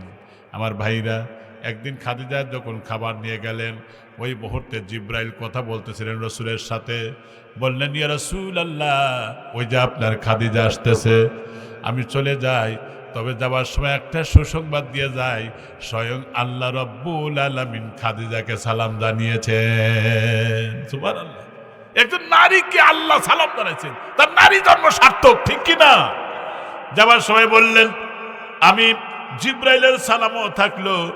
নবীজির কাছাকাছি হওয়ার পরে নবীজি খাদিজার উপরে, চোখের উপরে চোখ রেখে বললেন, খাদিজার আজকে তোমার একটা দারুণ সুসংবাদ আছে। কয় কি ইয়া রাসূলুল্লাহ? কয় এই মাত্র জিব্রাইল চলে গেল, জিব্রাইল বলে গেছে তোমাকে স্বয়ং আল্লাহ সালাম দিয়েছেন।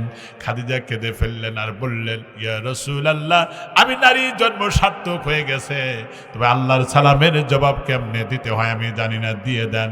কয় জিব্রাইলও সালাম দিয়ে গেছে। মুসলমান ভাইরা, নবীজি একবার আয়েশা সিদ্দিকার ঘরের মধ্যে ছিলেন। গভীর রাত্রে আয়েশা সিদ্দিকা উঠে দেখে নবীজি নাই। ওইদিকে কাফের বেঈমানরা সন্ন হয়ে নবীজিকে হত্যা করার জন্য খুঁজতে থাকে। ওই মুহূর্তে কোথায় গেল চিন্তা করলেন, দেখলেন গিয়ে মসজিদে নববীতে নবীজি দোয়া করতেছেন, আল্লাহ, যেদিন বাপ তার সন্তানকে পরিচয় দিবে না, সন্তান বাবাকে পরিচয় দিবে না, স্বামী তার স্ত্রীকে পরিচয় দিবে না, ওই কঠিন বিপদের দিনে আমি যেন আমার খাদিজাকে হারিয়ে না যাই। আম্মাদান আয়েশা বললেন, ইয়া রাসূলুল্লাহ, ইয়া হাবিবাল্লাহ, আপনি 25 বছরের যুবক হয়ে 40 বছরের বুড়িরে বিয়ে করেছিলেন, তার প্রতি আপনার এখন এত দরদ। নবীজির চেহারার মধ্যে মলিনতার ছাপ এসে গেল। ডাক দিয়ে বললেন, আয়েশারে এমন কথা বলো না, কারণ তোমরা হলো আমার সুদিনের স্ত্রী, আর খাদিজা আমার এমন দুর্দিনের স্ত্রী ছিল যেই সময় মক্কায় আমি মুহাম্মদুর রাসূলুল্লাহর পা রাখার জায়গা ছিল না। কাফেররা বলে, ওয়াকালাল্লাযীনা কাফারু লানুখরিজান্নাকুম মিন আরদিনা। কাফেররা আমাকে ঘর থেকে, এই জমিন থেকে বের করে দিতে চায়, আর ডাক দেখায়, মুহাম্মদ কালেমার দাওয়াত বন্ধ যদি না করো, তোমাকে গার ধাক্কা দিয়ে এই জমিন থেকে বের করে দেওয়া হবে। কিন্তু আমার আল্লাহ বলেন, ফাআউহা ইলাইহিম রাব্বুহুম লানুহলিকান্নায যালিমিন। ও নবী, আপনি দাওয়াত দিয়ে যান, কারণ জালেমদেরকে দেখে নেওয়ার দায়িত্ব আমি আল্লাহ নিজ হাতে নিয়ে নিলাম। আল্লাহু আকবার। ইমানদারের সাথে কে আছে? আল্লাহ আছে, এদের ভয় নাই। আল্লাহ আছে। ইয়াকুম ইশুনা সাবিরু ইয়াগলিবু মিয়াতাইন। আল্লাহ বলছেন, ইমানদার যদি 20 জন হয়, নিরস্ত্রও হয়, আর কাফেররা যদি অস্ত্র নিয়ে 200 জন হয়, ইমানদারের কাছে ওরা নিস্তেনাবুদ হয়ে যাবে। সুবহানাল্লাহ বলেন। কারণ ইমানদারের সাথে কে আছে? আল্লাহ আছে। ওই যে ফেরাউন যখন 3 দিক থেকে আক্রমণ করছে মুসা নবী তার সাথীদেরকে নিয়ে, দরিয়া, নীল দরিয়ার সামনে দাঁড়া গেছে। যারা নতুন ইমান আনছে, নরবর হয়ে গেছে ইমান, এখন তো ধরা পড়ে গেল, আর যদি সামনে পানির মধ্যে পড়ে যায়, পানির ভিতরে প্রাণীর খোরাক হয়ে যাব, এখন উপায় নাই। ওর এই কথা বলা বলি করতেছিল। ফালাম্মা তারা আল জামান, যখন ওরা একত্রিত হয়েছিল, ক্বাল আসহাবু মুসা, মুসা নবীর সাথীরা বলেছিল, ইন্না লামুদ্রাকুন, আমরা না গ্রেফতার হয়ে গেলাম, ধরা পড়ে গেলাম, উপায় কি? আল্লাহ কি বলেন? হে মুসা, আপনি নেতা হয়ে কর্মীদেরকে সান্ত্বনা দেন। ফাআউহাইনা ইলাইহিম রাব্বুহুম লানুহুল। আল্লাহ পাক বলছেন, হে নবী মুসা, আপনাকে আমি ওহী দিলাম, আপনি এদেরকে জানায়া দেন, কাল্লা লা ইন্না মাইয়া রব্বি সাইয়াহদিন, না ভয় নাই, চিন্তা নাই, আমি আল্লাহ রাস্তার ব্যবস্থা করে দিব। এরপরে এই তোমার হাতে লাঠি দিয়ে আঘাত করো। পানিতে একটা আঘাত করলেন, ফাফরুক বাইনাল জিবাল, পাহাড়ের মতো উঁচু হয়ে গেল। বাড়ি দিলেন একটা, রাস্তা হয়ে গেল 12টা। সুবহানাল্লাহ বলেন। নবীর সাথে 12 গোত্রের লোক ছিল। প্রত্যেক গোত্রের লোকেরা ওই পথ অনুসরণ করে ওপারে চলে গেল। ফেরাউন দিয়ে ফাআতবাহুম ফিরআউন ওয়া জুনুদুহু, ফেরাউন আর সৈন্যবাহিনী যখন এই রাস্তা অবলম্বন করলো, মাঝখানে যাওয়ার পরে আল্লাহকে পানি এক হয়ে যায়। পানি এক হয়ে গেছে, খাইয়ে টেপা মোষের মতো ফুইলে জম্মের মরা মরছে। তার মানে বোঝা গেল ইমানদারদেরকে রক্ষা করেন কে? যারা কথায় কথায় কইছে খেলা হবে, এখন আইসো খেলি, এখন তো ফিল ঠিক আছে, খেলোয়াড়ই তো নাই, ঠিক না? এখন তো খেলোয়াড়ই নাই, কি খেলবে? জালেম কোথাকার। আইনাল মুতাকাব্বিরুন, আল্লাহ বলবেন সেদিন, কোথায় সেই অহংকারীরা, কোথায় সেই জালেমেরা? আইনাল মুতাকাব্বিরুন, কোথায় দাম্ভিকতারা, কোথায় কত অহংকার। এই জন্য শোনেন, এরা তো মানে খোলসাপুটি। ফেরাউনি শক্তিকে, নমরুদি শক্তিকে মারতে আল্লাহর সৈন্যবাহিনীর দরকার হয় নাই, মশা দিয়েই জুতা পেটা করে মারছে, ঠিক কিনা? ধরে কর। কাজেই যারা 17 বছর নির্যাতিত হলো, তারা কেউ পলায় গেল না পাকিস্তানে, আর মাত্র 1 ঘন্টা থাকতে পারলে না। এত ভালো ভালো রাস্তা বানাইলে, রাস্তাতে যাওয়ার ভাগ্য হইল না, উড়ে গেল। এই কথা কইলে কি মন খারাপ করবেন আপনারা? মন খারাপ করেন না, কারণ আলেমদের যে জ্বালান জ্বালাইছে ভাই, ঈশ্বরদী থেকে সভা, আমি আর মানে বের হওয়ার কোনো কায়দা নাই, 2 গাড়ি আসছে। আমি একটা কথা বলছিলাম, কি এই ঈশ্বরদী প্রোগ্রামে যায়, এই কথাটা বলছিলাম, মাহবুব আলম হানিফ আছে না কুষ্টিয়ার, হ্যাঁ, ওই বেচারা বলছে আগে গ্রামে গঞ্জে পাড়ায় দুয়া গান, যাত্রা গান এগুলো হইতো, আর মৌলবাদীরা এখন ওইগুলো তুলে ফেলাইয়া মৌলবাদীরা ওয়াজ মাহফিল দিছে, এদেরকে উৎখাত করা দরকার। তো এটা আমি শোনার পরে প্রতিবাদ করব না? এটা তো ইমানের দাবি, প্রতিবাদ করা। এই প্রতিবাদ করার কারণে ফোন দিয়ে 2 গাড়ি পুলিশ নিয়েছে। কমিটি তখন বললো, হুজুর পুলিশ আসছে, গ্রেপ্তার করবো, কিন্তু লোক হয়েছে অনেক বেশি, সামনে আগাইতেও পারতেছে না। তো কয়েক টেনশনে আপনি দোয়া করেন, গাড়ি আমি ঠিক করে রাখতেছি আপনার গাড়ি। আমি গাড়ি নিয়ে গেছি সিরাজগঞ্জের রোডের আলামিনের গাড়ি, বিল্ডিং আড়ালে করে রাখলো। আমি দোয়া করলাম, দোয়া করে আল্লাহ রহমতে পিছন দিয়ে বাড়ায় বন পাড়া যা করে মনে মনে করলে এখন খোঁজে গামাক। কিন্তু তা না, কিন্তু হক কথাও বলা যায় নাই, ঠিক কিনা? কণ্ঠ রোধ করেছে, আর তোদের কণ্ঠ আল্লাহ রোধ করেছে, ঠিক কিনা? এই জন্য জীবনেও জুলুম করা যাবে না, কারণ মাজলুম যারা তাদের দোয়া আল্লাহর দরবারে কবুল হয়, মুসাফির যারা তাদের দোয়া আল্লাহর কাছে কবুল হয়, পিতা মাতার দোয়া সন্তানের জন্য কবুল হয়, ঠিক কিনা? ইব্রাহিম বিন আদহাম উনি জঙ্গলে যায়, কাঁদতেছে, আল্লাহর কাছে দোয়া করতেছে। একদল লোকজন কয়, এই মিয়া, এইদিকে বাড়ি কোন জায়গায় আছে? কয় ওই যে বাড়ি। দেখাইলো ওইটা হলো কবরস্থান। কয় আমি বাড়ি দেখতে চাইলাম, তুই কবরস্থান দেখাইলা? ওইটাই তো বাড়ি। আপনি কন নাই যে দুনিয়া আমার বাড়ি, এটা তো বলেন নাই, আপনি বলছেন বাড়ি, ওইটাই হলো আসল বাড়ি। আমি পিটানো শুরু করছি, বেতের আঘাতে রক্তাক্ত হয়। আর ইব্রাহিম বিন আদহাম বলে, আল্লাহ যে মারতেছে, আল্লাহ তুমি তাকে মাফ করে দাও। সুবহানাল্লাহ বলেন। প্রতিশোধ তো দূরের কথা বলেন, মাফ করে দাও। মারা বন্ধ করছে। আচ্ছা মারি, তারপরে আমাদের জন্য দোয়া করেন কেন? আমি এই জন্য দোয়া করতেছি কারণ আপনারা অবৈধভাবে আমাকে মারতেছেন, জুলুম করতেছেন, আর আমি এখন মাজলুম, আপনারা হলো জালেম। তো আমি মাজলুমের দোয়া যেহেতু আল্লাহর দরবারে কবুল হয়, এই জন্য মাজলুম হয়ে আপনাদের দোয়া করতেছি যাতে জুলুম না করেন, হেদায়েত পেয়ে যান। যে কয়জন ছিল তাদের সামনে সবগুলোই তওবা করে খাঁটি মুসলমান হয়ে গেছে। সুবহানাল্লাহ পড়েন। মাজলুমের দোয়া তো আল্লাহর দরবারে কবুল হয়ে যায়। এই জন্য চোখের পানি আল্লাহর কাছে খুব কাম, খুবই কামের। এই যে গভীর রাতে হাদিসে পড়েছি যে আল্লাহ রাব্বুল আলামিন বলেছেন, আল্লাযীনা ইয়াকুলুনা রাব্বানা ইন্নানা আমান্না ফাগফির লানা যুনুবানা ওয়া কিনা আযাবান নার। এখন যে কথা বলবো ওই কথা এসে গেছে।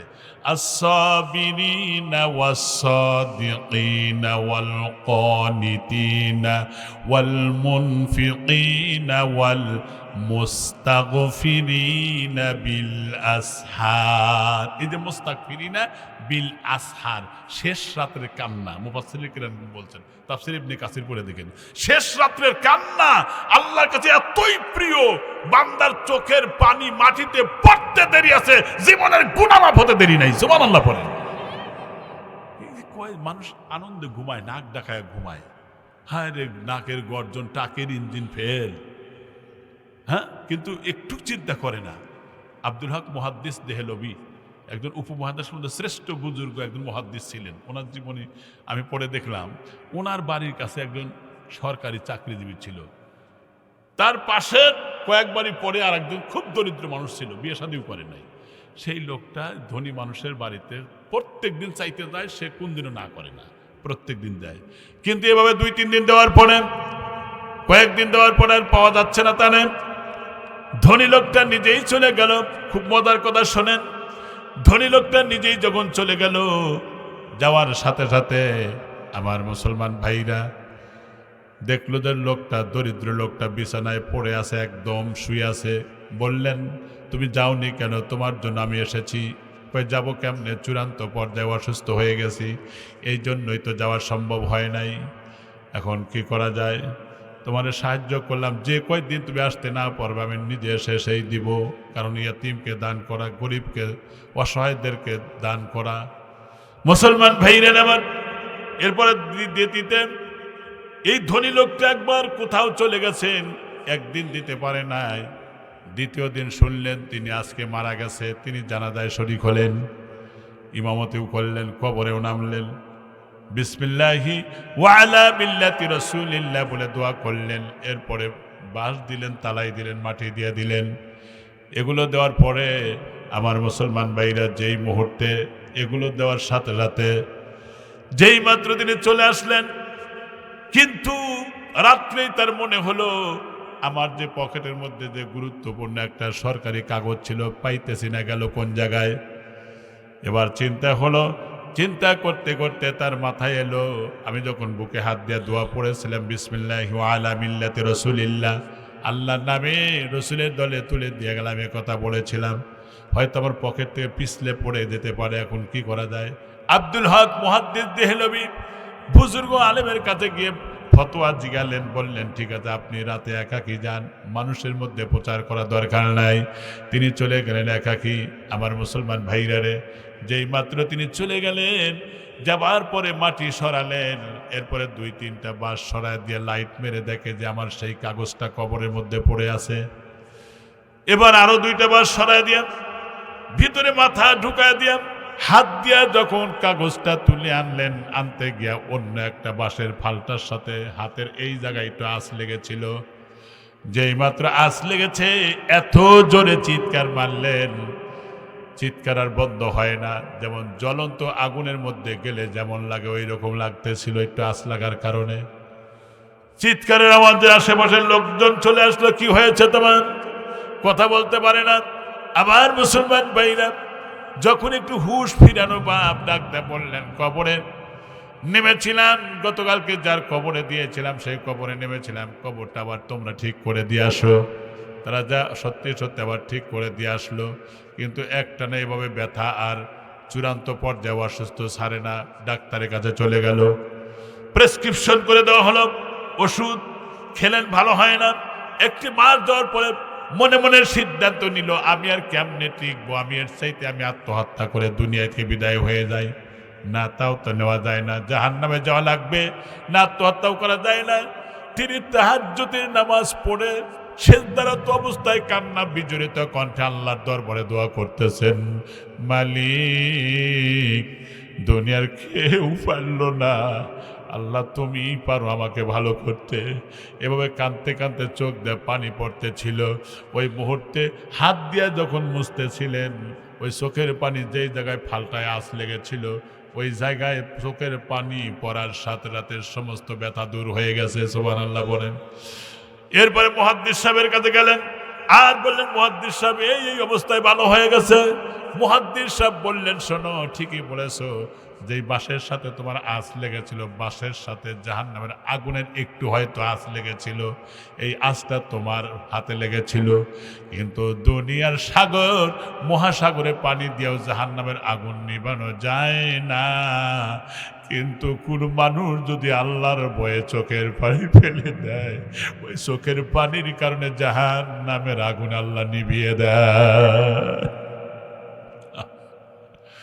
মুসলমান ভাইরা রে, মা বোনরা, টাইম মনে বেশি হয়ে গেল, সর্বনাশ। মুসলমান, আমার তো 12টা বেজেই গেছে, আর 10 মিনিট কই। হ্যাঁ মুসলমান ভাইরা আমার, মা বোনদের দৃষ্টি তাবারকের দায়িত্বে যারা আছেন খুব দ্রুত সম্পন্ন করেন। আমি কিন্তু 10 মিনিটের মধ্যেই মোনাজাত করব। মা বোনদের 6 কারণে 6 ধরনের মহিলা জাহান্নামে যাবে, মনে আছে তো? 1 নম্বর, মাথার চুল খুলে বেপর্দায় চলে যারা, জাহান্নামে যাবে তারা। 2 নম্বর, যে স্বামী থাকা সত্ত্বেও ওই পর পুরুষের সাথে হাসি মুখে কথা বলে, পরকিয়া করে যৌন তৃপ্তি লাভ করে জাহান্নামে যাবে। 3 নম্বর, স্বামী কেউ অশ্রদ্ধা করে, অসম্মান করে। নবীজি বলেছেন যে স্ত্রী লোকটা মারা যায়, স্বামী যদি তার আচরণে খুশি না থাকে, ওই স্ত্রী আল্লাহর জাহান্নামে যাবে। আর যে স্ত্রী মারা যাওয়ার পরে তার স্বামী তার ব্যবহারে খুশি, আলা রদিন দাখালাল জান্নাহ, আল্লাহ রসুল বলেছেন ওই স্ত্রী লোকটা আল্লাহর জান্নাতে চলে যাবে। সুবহানাল্লাহ বলেন। 5 নম্বর, যেই নারী গীবত করে বেড়ায় ওই নারী জাহান্নামে যাবে। 6 নম্বর। আর 1 নম্বর হচ্ছে যেই নারী অন্যের ভালো দেখে হিংসা করে এরপরে উপকার করে খোটা দেয়। আর একটা হচ্ছে অপবিত্র হওয়ার পরে পবিত্রতা অর্জন করতে আলসেমি করে, ঘড়িমসি করে, নামাজের টাইম চলে যায় কিন্তু তার পবিত্রতা অর্জন হয় না। এই ধরনের নারী জাহান্নামে যাবে। মায়েরা, আমার বোনেরা, মেহেরবানি করে এগুলো পরিহার করা চলা লাগবে। আর বিশেষ করে 5 ওয়াক্ত নামাজ, কারণ আল মিরাতু সাল্লাত ইজা খামসাহা, যদি কোনো নারী 5 ওয়াক্ত নামাজ পড়ে, ওয়া সামাত শাহরুহা, রমজানের রোজা রাখে, ওয়া আহসানাত ফারজাহা, সতীত্বের হেফাজত করে, ওয়া তাআব্বা লাহা, স্বামীর খেদমত করে, এই 4টা কাজ যদি কোনো নারী করে, আল্লাহর জান্নাত তাকে হাত ছানি দিয়ে ডাকবে। জোরে বলেন সুবহানাল্লাহ। যে কোনো দরজা দিয়ে জান্নাতে যেতে পারবে। আর যুবকদের বলবো, শেষ কথা শোনো, নামাজ 5 ওয়াক্ত পড়তে হবে ইনশাআল্লাহ। ইনশাআল্লাহ মা বাপ যদি থাকে দুর্ব্যবহার কইরো না, কথাটা বলে গেলাম, দুর্ব্যবহার কইরো না। যদি মা বাপ থাকে, যার নাই সেই বোঝে কি নিয়ামত হারিয়েছি, যার নাই সেই বোঝে। আমার বাবা চলে গেছে, আমি আমার মনে হয় যে এমন কোনো কিছু নাই আমার আব্বার আমি কোনো কিছু অপূর্ণ থেকেছে। আমি বাবা জিজ্ঞেস করতাম, আমার নামে এমনি তো অনেক দুর্নাম হয়, নজরুল মাওলানা বাপ মাকে বাদ দেয় না, তাই না? কিন্তু যারা এই দুর্নাম করে তারা আমার মার কাছে যায়, আমার ভাই ব্রাদের কাছে জিজ্ঞেস করেন, আমার মার কাছে, আমার মা তো আর মিথ্যা কথা বলবে না, কি কন, এ ধরনের কথা। কিন্তু শেষ পর্যন্ত আব্বা আমাকে এমন দোয়া করে গেছে, লক্ষ লক্ষ টাকা খরচ তার পিছনে হয়েছে, যখন চূড়ান্ত পর্যায়ে অসুস্থ হয়ে গেল। মা তো বেঁচে আছে, যত ওষুধপাতি আছে, খাবার দাবার আছে, এখনো আমি দুপুরের বেলায় বাড়িতে ভাত নিজ হাতায় এনে দিয়ে খাওয়াইতে, যখন যা প্রয়োজন। আল্লাহ তো আমাকে তৌফিক দিছে, ঠিক না? আচ্ছা, আমি আমার বাপ মার সাথে দুর্ব্যবহার করে আমি জাহান্নামে যাব, এটা কি আমি কিছুই হাদিস কোরআন পড়ি নাই? কিন্তু একবার নিজেই বাজারে কিছু কথা বলছিল, এটারও কারণ আছে। এই ইন্টারনালি বিষয়গুলো আমি আর বলবো না, ঠিক না? এগুলো বলার মোটেও সঙ্গত হবে না। এই জন্য যারা দুর্নাম করে তোমরা জাহান্নামে ঠিকানা নেবেন না, আমারই লাভ হইতেছে। আমার যারা দুর্নাম করে আমার লাভ, তার নেকে আমি পাইতেছি, আমার গুনাহ সে পাইতেছে, এটা আমার লাভ। এই জন্য অনুরোধ করবো যুবকরা, মরা তো লাগবেই, মরতেই হবে। কত কথা হারে, আমি ইচ্ছা করছিলাম যে 10টায় উঠবো, 12টা শেষ করবো। অনেক কথা আমি মানে সারাদিন নোট করছিলাম মেমোরিতে, যে সাহাবীদের জীবনী দিয়ে কথাগুলো বলবো, কিন্তু রাত হয়ে গেল, গভীর, মানুষ হলো কম, এত কম হবে আমি বিশ্বাসই করছিলাম না। এই জন্য 5 ওয়াক্ত নামাজ, নামাজের বিকল্প কোনো পথ নাই, ঠিক কিনা? ধরে কর পড়বেন তো ইনশাল্লাহ। দেখেন, আল্লাহ রসুল সাল্লাল্লাহু আলাইহি সাল্লাম, এই কথাই আমার শেষ কথা, বিশ্বনবী সাল্লাল্লাহু আলাইহি ওয়াসাল্লাম শেষ জীবনে তিনি খুব অস্থিরতায় ভুগতেছিলেন। বেলালকে বলেন, ও বেলাল, মানুষের মধ্যে এলান দাও, আমার মনে হয় আমি আর বাঁচব না। আমার কাছ থেকে যদি কেউ ঋণ, কেউ টাকা পয়সা পেয়ে থাকে, আমি এটা ঋণ শোধ করে দিতে চাই। কারণ বান্দার হক যদি নষ্ট করে, ওই বান্দা মাফ না করলে আল্লাহ মাফ করবেন না। আল্লাহর সাথে যেটা সংশ্লিষ্ট, আপনি মহান ন্যায় করেছেন, আল্লাহ ইচ্ছা করলে মাফ করে দিতে পারেন। হকুল্লাহর সাথে যেটা সম্পর্ক, আর হকুল ইবাদের সাথে যেটা সম্পর্ক, এটা বান্দা মাফ না করলে মাফ হবে না। আজকে মানুষ যদি কেনে, বাকি যদি দোজকও খায়, কিন্তু টাকা আর ঠিক মতো দেয় না, ঠিক না? এরকম আছে না? মানুষ ঋণই মনে করে না, কিন্তু ঋণগ্রস্ত ব্যক্তির নবীজি জানাজাই পড়ে নাই। যখন অন্যরা ঋণ পরিশোধ করে ব্যবস্থা করছে, তখন তিনি জানাজা পড়াইছেন। এই নবী বলতেছেন যে আমার কাছে যদি কেউ পেয়ে থাকো, তাহলে আমি দিয়ে যেতে চাই। এই কথা আমার শেষ কথা। মুসলমান ভাইরা আমার, সাহাবায়ে কেরাম জমা হয়ে গেল। নবীজি বললেন, কেউ যদি আমার কাছে পেয়ে থাকো, তাহলে আমার ঋণ মুক্ত করে দাও। একজন মানুষও দাঁড়ায় না, কিন্তু দেখা গেল সাদ বিন আবি ওয়াক্কাস রাদিয়াল্লাহু তাআলা আনহু, তিনি একজন মানুষ, আল্লাহর রাসূলের সাহাবী, আশারায়ে মুবাশশিরিন, দুনিয়া থেকে জান্নাতের টিকিট পেয়েছিলেন। এই মানুষটা ডাক দেয়া বললেন, ওগো আল্লাহর রাসূল, আপনি আমার কাছে ঋণ আছেন। কয়, কি ঋণ আছে? কয়, ঋণটা হলো উহুদের যুদ্ধের ময়দানে যখন আপনার ঘোড়াকে চাবুক মারতেছিলেন, ঘোড়ার উপরে আপনি বসা, পিছনে আঘাত করতেছিলেন, আমি ঘোড়ার পিছনে দৌড়াচ্ছিলাম। সুতরাং ওই দিন ঘোড়ায় আঘাত না লেগে চাবুকের আঘাত আমার পিঠে লেগেছিল।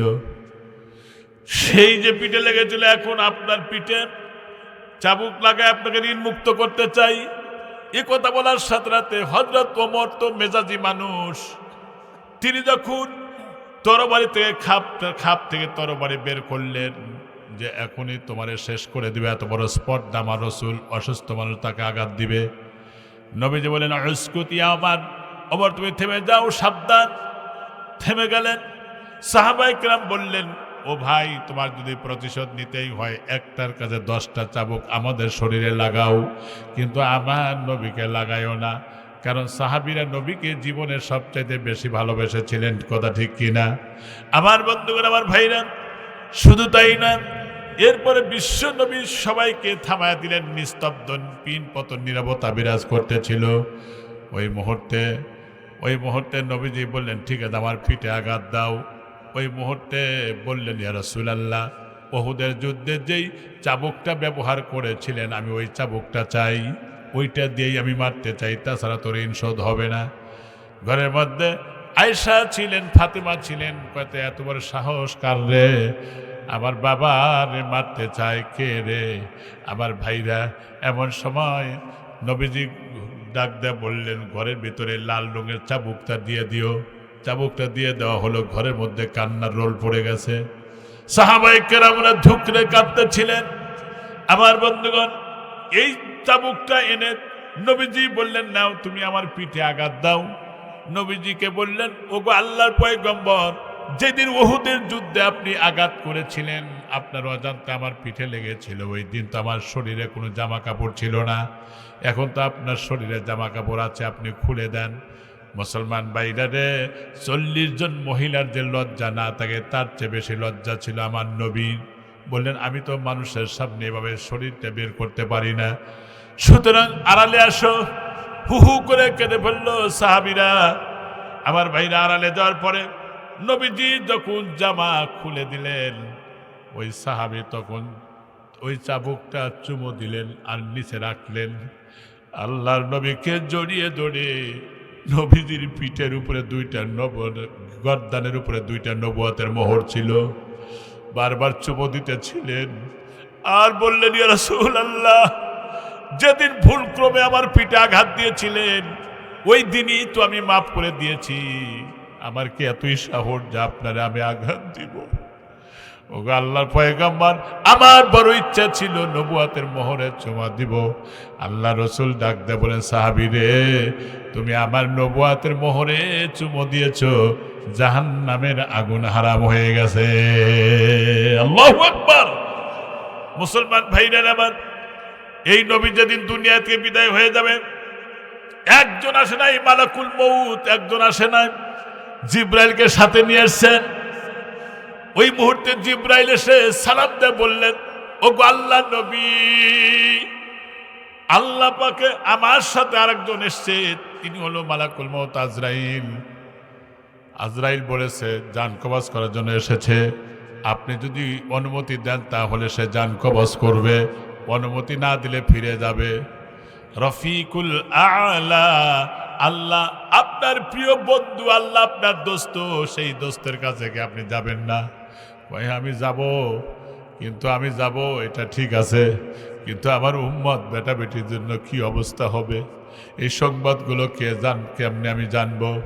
মুসলমান ভাইরা রে, জিবরাইল বলেন, ওগো আল্লাহর পয়গম্বর, 1 বছর পর পর হজের সময় আপনার কাছে সংবাদ দেওয়া হবে।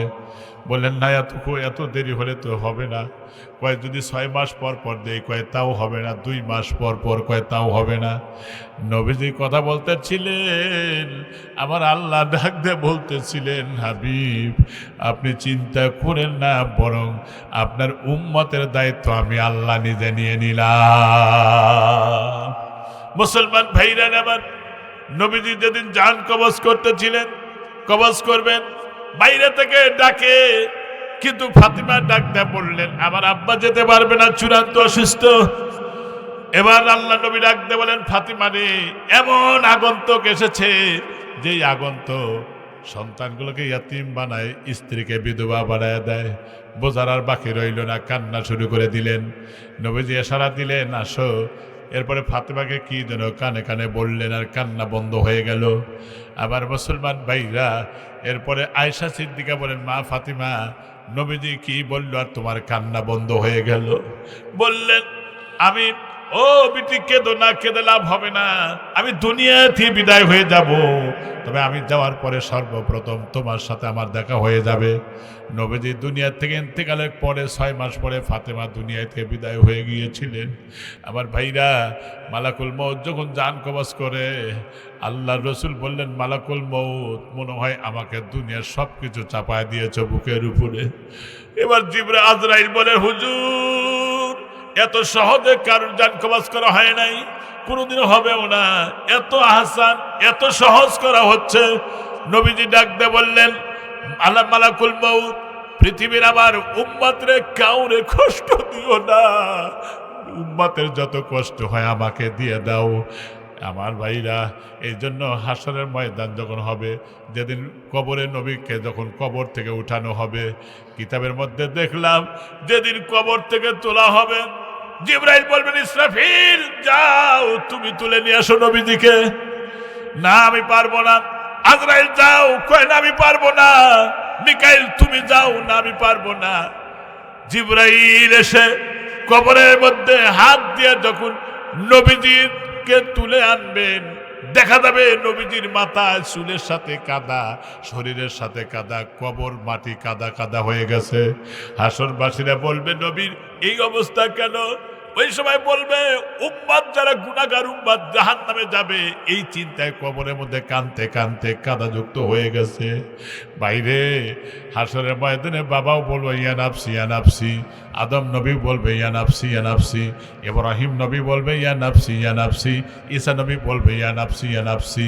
বাপ ভাই সবাই বলবে, একমাত্র আবার আপনার নবী বলবে, ইয়া উম্মতি।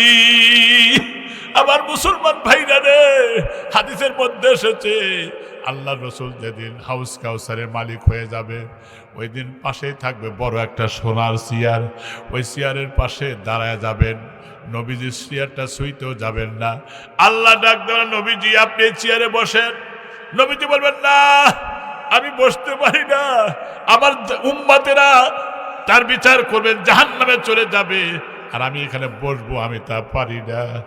এবার আমি চাই আমার সামনে আমার উম্মতের বিচার করা হোক। ওই মুহূর্তে নবী তদরকে নবীজির সামনে যখন বিচার হয়ে যাবে, আর যেই লোকটার নেকির পাল্লা হালকা হয়ে যায়, নবীজি তার ওই জায়গাতে দ্রুতগামী গিয়া হালকা নেকির পাল্লার উপরে আল্লাহ নবী যখন হাতটা রাখবেন আর পাল্লা ভারী হবে, নবীজি বলবেন, আল্লাহ এই লোকটাকে জান্নাতে বরাদ্দ দিয়ে দাও। আল্লাহ নবী ছাড়া আর আপন কেউ হবে না। এই জন্য 5 ওয়াক্ত নামাজ পড়বা, এই যে সামনে রোজা আসতেছে, রোজা রাখবা। এ যুবকেরা কোরআনের সৈনিক হয়ে যাও, ও যুবকেরা ইসলামের অতন্ত্র প্রহরী হয়ে যাও। আজ হোক কাল হোক মালাকুল মউত আসবেই। ফাইদা জাআ আজালুহুম লা ইস্তাখিরুনা সাআতাও ওয়া লা ইস্তাকদিমুন। আল্লাহু আকবার। যখন মৃত্যু আসবে নির্ধারিত টাইমে আসবে, এক মুহূর্তে আগেও না, এক মুহূর্তে পরেও না। আর যাদের বাপ মা আছে বলে যাই, বাপ মার সাথে ভালো ব্যবহার করো। আল্লাহ রসুল বলেন, একজন সাহাবী নবীর কাছে এসে বললেন, আমার মা হাঁটতে পারে না, চলতে পারে না, আমি আমার মাকে কাঁধে করে নিয়ে হজ করলাম, সাইজ ছাপা মারা করলাম। নবীজি, আমার মায়ের কি খেদমত শেষ হয়ে যায় নাই? নবীজি বললেন, না হয় নাই, বরং কোন সন্তান যদি নিজের হাতে বুকের চামড়া কেটে যদি মায়ের যদি একজোড়া জুতাও বানায় দেয়, তবুও মায়ের ঋণ শোধ হবে না। অনেক কুলাঙ্গার সন্তান মা বাপকে ধরে ধরে মারে, আসে না নাই? জোরে বলেন। এ সন্তান, আল্লাহর কসম, আল্লাহর কসম, আল্লাহর কসম, নবীজি বলেছেন, রগিমান ফু সুম্মা রগিমান ফু সুম্মা রগিমান ফু। ওই ব্যক্তি ধ্বংস হোক, ওই ব্যক্তি ধ্বংস হোক, ওই ব্যক্তি ধ্বংস হোক। এরপরে সাহাবীরা বললেন, মান কিলা ইয়া রাসূলুল্লাহ, কার ধ্বংসের জন্য বদদোয়া করেন? নবীজি বললেন, মান আদরাকা আবুয়াইহি ইনদাল কিবার আহাদুহুমা আও কিলাহুমা সুম্মা লাম ইয়াদখুলিল জান্নাহ। যে ব্যক্তি দুনিয়াতে মা আর বাবাকে পাওয়ার পরে বাপ মার খেদমত করলো না, ভালোবাসলো না, বরণ পোষণ করলো না, সে ব্যক্তির নামাজ রোজা হজ যাকাত কইরাও জান্নাতে যেতে পারবে না। নবীর কথা। অনেক কুলাঙ্গার সন্তান মাকে ধরে ধরে বাবাকে ধরে ধরে মারে। আমি বড়রা একবার সবাই গেছিলাম বেশ কয়েক বছর আগে, ওয়াজ করতেছি, পাশের সভাপতি খুব কাঁদতেছে। আমি বলছি যে অনেক কুলাঙ্গার সন্তান আছে এরকম মারে, আর তখন পইরেই যায় চেয়ার থেকে। আমি ধরলাম কি হয়েছে আপনার? আপনার ওয়াজ আমার খুব কমন পড়তেছে। কেন? এই যে জামা সরা দেখে যে এই দেখেন আজকেই ইউকালিপ্টারে খরিদে আমাকে বাড়ি দিছে আমার সাওয়াল, টাকা চাইছে দেই নাই, ওই টাকা দিয়ে খালি ওই যে নেশা খায় বন্ধু বান্ধবদেরকে নিয়ে, এই জন্য বাড়ি দিয়ে থেকে যে দেখে জল ফুটি করাও আছে ওখানে। বাবার গায়ে হাত তোলে, মায়ের গায়ে হাত তোলে, এক চাইতে জঘন্য পতিত চরিত্রের লোক আল্লাহর জগৎ আর হতে পারে না, ঠিক কিনা? এরকম ইতিহাস চোখে দেখা কবরে আযাব একটা বইয়ের মধ্যে পড়ে দেখেন। পাকিস্তানের এক যুবক ছেলে বিয়ে করছিল, বউটা খুব সুন্দর চেহারা, কিন্তু শাশুড়ি মা বলতেছে কি বিয়ে যে করলো, বিয়ে করার পরে খালি সংসারের সব কিছু মানে নষ্টবিষ্ট করে। শাশুড়ি বলল যে এই সংসার গড়তে তোমার শ্বশুর আর আমার অনেক কষ্ট হয়েছে, তোমরা এইভাবে সিরিয়াস ওটায় খাইও না, তাহলে সংসার কিন্তু ক্ষতি হয়ে যাবে। কয় কুটনি বুড়ি খালি এবি বের বের করে, এই বলে দৌড়ায় সে মাথার চুল ধরে টান দিয়ে ফালা দিছে, পইরে যা ঠোঁট কেটে রক্ত বাড়াইছে। মেয়েটা শুধু উপরের দিকে একবার তাকায়, কি বলছে আল্লাহ ভালো জানে। কয়েকদের বাড়িতে গেলাম, এই বাড়িতে থাকবো না, চলে গেছে বৌমা। আর নিজের ছেলে বাড়িতে এসে কয় মা বিউটি কই? কয় এই কথা বলছে আর রাগ করে চলে গেছে। কয় তুই কেন বললি? সংসার আমি করব, তুই জানিস আমার বউর ভালোবাসার কারণে আমি তোকে ত্যাগ করতে পারি, নাউজুবিল্লাহ করেন। এই বলে বউ তো মারছিল, চুল ধরে টান মারছিল, আর ছেলে এসে বুড়া মার গলা ধরে ধাক্কা দিয়ে আবার ফালা দিছে। কয় এই যে বউ আনতে গেলাম, যদি না এসে তাহলে তোর খবর আছে। আনতে গেছে, এদিকে মা ঘরের মধ্যে কাঁদতেছে। আল্লাহ, এই ছেলেটা একবার অসুখ হয়েছিল, কলেরা, বসন্ত, ডাক্তার কবিরাজ সব থেকে ব্যর্থ হয়ে ফিরে আসলাম যে ভালো হবে না, কিন্তু একদিন ঈশা নামাজের সময় ঘরের মধ্যে শোয়া রেখে মুসল্লিরা বাইরে জুতা রেখে নামাজরত ছিল, আর জুতার নিচে ধুলাগুলো নিয়ে আমার শরীরে মাখাইয়া আমি আসল পেতে আল্লাহকে বলেছিলাম, আল্লাহ তুমি আমার সন্তানের তুমি হায়াত বাড়ায় দাও। গুগ্গু সাপের ঠোকর মিট যেতে পারে, বন্দুকের গুলি লক্ষ্যভ্রষ্ট হতে পারে, কিন্তু বাপ আর মায়ের দোয়া সন্তানের জন্য 100% শিওর কবুল হয়, মিস যায় না। আপনার ব্যবহারে মা যদি অসন্তুষ্ট হয়, বাপ যদি অসন্তুষ্ট হয়, এটাই বদদোয়া, হাত তোলা লাগবে না, ঠিক কিনা? তখন ওই আবার দোয়া করতেছে, আল্লাহ বৌমা যেন আসে, যদি না আসে তাহলে আমাকে মেরে ফেলাইবে। বিকেল এদিকে যা করতেছে, চলো বাড়িতে যাই। কয় তোমার ভাত আর খাবো না। কেন? কয় তোমার মা খালি ক্যাটের ক্যাটের করে। কয় মাকে বিচার করবো। কি বিচার করবে? কয় তুমি যা করলে খুশি আমি তাই করবো। কয় সত্যি? কয় হ্যাঁ সত্যি। ঘরের মধ্যে কোরআন শরীফ নিয়ে এসে হাতের মধ্যে দিচ্ছে। কয় সত্যি কোরআনের শপথ? কয় হ্যাঁ শপথ। কয় 3 দিনের মধ্যে তোমার মাকে জব করে ফালা দেওয়া লাগবে।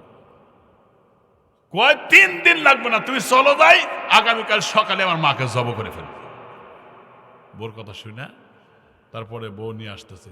এদিকে মা সূর্যের আলোকে আঙ্গুল দিয়ে আড়াল করে দেখলো যে আসতেছে, একটু খুশিও হলো, ঘেটের আড়াল হয়ে গেল। এরপরে যেই মাত্র ঘেটের মধ্যে প্রবেশ করলো, শাশুড়ি মা বৌমার হাত জড়িয়ে ধরে কান্না বিজড়িত কণ্ঠে বললেন, বৌমা সংসার তোমরাই করবে, আমি বান কয়েকদিনই বাঁচবো, আমারে ক্ষমা করে দিও, আমি আর কখনোই তোমাদেরকে বলতে যাইব না। সারাদিন মা খায় নাই, ছেলেও মারছে, বউ মেরেছে, এরপরে আবার তারে ধাক্কা দিয়ে ফেলে দিয়ে ঘরের মধ্যে চলে গেছে। এরপরে মা ঘরের দরজা বন্ধ করে দিয়ে কাঁদতেছিলেন। আমার মুসলমান ভাইদারে ওরা ঘরের মধ্যে রাত ভরা ওরা আনন্দ ফুর্তি করেছে। এরপরে ছুরিটা তীক্ষ্ণ ধার করেছে, ছুরিদার হয়ে গেল। এদিকে ফজরের নামাজের সময় হয়ে গেল। এই ছেলেটা মায়ের দরজায় যা নক করলো, মা তুমি দরজা খোলো। মা যখন দরজা খুললো যে নিশ্চয়ই আমার সন্তানের পরিবর্তন এসেছে, আমার মা বলেছে মা কি জিনিস, কারণ মা বলার কারণে মায়ের মনটা নরম হয়ে যায়। কয় মা, অমনি মা দরজা খুলেছে, বাবা কি হয়েছে বলো। মা চলো যাই খেতে, আখের খেতে দেব, মাথায় বোঝা তুলে দেওয়ার মতো লোক পাওয়া যায় না তো সকালে, তুমি যদি একটু সহযোগিতা করতে। কয় ঠিক আছে চলো যাই বাবা। সারাদিন মা খায় নাই, কিন্তু মার খাওয়ার পরে এরপরে বস্তার মধ্যে ধারালো ছুরি নিয়ে গেছে, মা তা জানে না। আমার ভাইরা, আমার বাবাজিরা, খেতে রাইলে এক জায়গায় বস্তা রেখেছে, মা এক জায়গায় বসে আছে। ছেলেটা আখের খেতে আখ কাটে আর ডানে বায়ে তাকায় মানুষজন আছে, এজন্য সুযোগ পায় না। একবার লক্ষ্য করে দেখলো ডানেও মানুষ নাই, বামেও নাই, সামনেও নাই, জনমানবহীন এরিয়া হয়ে গেছে। মা অন্য মনস্ক হয়ে গ্রামের দিকে তাকিয়ে আছে। ওই মুহূর্তে বস্তার কাছে এসে ছুরিটা বের করে মায়ের পিছনের দিকে আসতেছে, একটা কোপ দিয়ে মেরে ফেলবে। আমার ভাইরা যেই মাত্র মায়ের কাছাকাছি এসে গেল, ছুরিটা উত্তোলন করেছে, কিন্তু আর এক পা এগুলো পরেই তো তারে কোপ দিতে পারে, কিন্তু জমিনের এই মাটিটা ম্যাগনেটের মতো, চুম্বকের মতো পাটা আটকে গেছে, আর এক কদমও এই সন্তান আগাতে পারে না। মুসলমান ভাইরা আমার কথাটা ভালো করে বুঝবেন। এরপরে যখন এই মা মা মা বলে যখন চিৎকার মারলো ছেলেটা, মা পিছনের দিকে তাকায় দেখে ছেলেটার হাতে ছুরি, কিন্তু ছুরি নিচেও নামে না, উপরে ওঠে না, ওই মুষ্টিবদ্ধই আছে আর ছাড়ে না। মা তখন গ্রামের দিকে দৌড়ায় চলে গেল, কিন্তু এই সন্তানের আহাজারি আর্তনাদ চিৎকারের কারণে আশেপাশের লোকগুলো এসে দেখে যে মাটি ধীরে ধীরে তারা গিলে ফেলতেছে। পাকিস্তানের ঘটনা, এই বইটা লিখেছে মাওলানা তারিক জামিল, বিশ্ববিখ্যাত একজন ধার্মিক এবং দায়ী, আল্লাহর দায়িত্ব পালন যিনি করেন। আমার ভাইরা প্রত্যক্ষদর্শীদের সাক্ষাৎকার নিয়েছিলেন। ওই ছেলেটাকে উপরের দিকে টানে কিন্তু ওঠে না, এমন চুম্বকের মধ্যে আটকে দিয়েছে। ধীরে ধীরে আধা ঘন্টা ৩৫ মিনিটের মধ্যেই সন্তানটা মাটি তারে কারণের মতো গিলে ফেললো। আমার ভাইরা এরপরে মাকে সংবাদ দেওয়া হলো, তোমার সন্তান তো একবারে মাটির নিচে ধসে গেছে। মা তখন সন্তানের চিন্তা আবার ফিরে আসলো।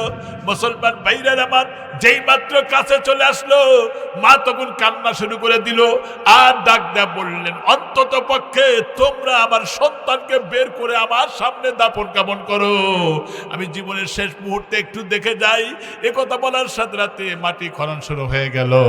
কিন্তু ওই পাকিস্তানের জমিনে মাটি খনন করে পানি বের হয়, কিন্তু ওই কুলাঙ্গার সন্তানের আজও পর্যন্ত একটা মাথার চুলও খুঁজে পাওয়া যায় নাই। আমার দুপুরে বলার ছেলেরা রে, যুবকেরা রে, অন্যায় করো না, মিথ্যার আশ্রয় নিও না, তোমরা ইয়াবা খর হয়েও না, গাঁজা খর হয়েও না, 5 ওয়াক্ত নামাজ পড়ো, মাথায় টুপি দাও। পাশেই তো কত সুন্দর ধুকুরে বেড়ার বাজার, মসজিদ পাশেই আছে, কত সুন্দর আমাদের গ্রামে মসজিদগুলো। মসজিদের মিনারে আযান হয়, আল্লাহু আকবার, আল্লাহু আকবার, আল্লাহ বড়, আল্লাহ বড়, এটা বলা হচ্ছে হাইয়া আলাস সালাহ, হাইয়া আলাস সালাহ, নামাজের দিকে আসো, নামাজের দিকে আসো, কল্যাণের দিকে আসো, কল্যাণের দিকে আসো। বিশ্বাস করো আমার মুসলমান ভাইরা, একেবারে পরিষ্কার হাদিস শরীফে এসেছে 1000-এর মধ্যে 999 জন জাহান্নামে যাবে আর একজন জান্নাতে যাবে। আমার তখন ভয় হয়, না জানি আমি ওই জাহান্নামের মধ্যে চলে গেলাম। এ যুবকেরা, জিবরাইলের 600 পাখা একবারে মেরে যত দ্রুতগামী না যেতে পারে, কোন আল্লাহর বান্দা বান্দি যদি একবার সেজদায় পড়ে যায়, তাহলে জিবরাইলের 600 পাখা মেরে যত দূর না যাইতে পারে, বান্দার সেজদা তার চাইতে আল্লাহর আরশে আগে চলে যায়। আল্লাহু আকবার বলেন। এই জন্য সকলের পায়ে ধরে বলে গেলাম, পায়ে ধরে বলে আমি তোমাদের একজন ভাই, তোমাদেরই সন্তান, এই জন্য নামাজ ছেড়ে দিব না, চরিত্রবান হব, কখনো অন্যায় করব না, চুরি করব না, সুদ ঘুষ খাবো না, 5 ওয়াক্ত নামাজ পড়বো, বাপ মার খেদমত করবো। রাজি আছি তো ইনশাআল্লাহ? সবাই রাজি আছে তো ইনশাআল্লাহ? দোয়ার আগে 100, 200, 500 পকেটে যদি থাকে আমার হাফিজে মাদ্রাসার জন্য, আগামীকালকেই তো পোস্টার সাবাবের যাওয়া লাগবে। আগামী 7 তারিখ ফেব্রুয়ারি রংপুরের এক বক্তা দাওয়াত করেছি। আমি খুব খুশি হই, আমার মায়েরা আর আমার গ্রামবাসীরা সবাই কবরস্থানে ওখানে চলে যায়, কারণ কবরস্থানের প্রতি সকলের দুর্বলতা আছে না নাই?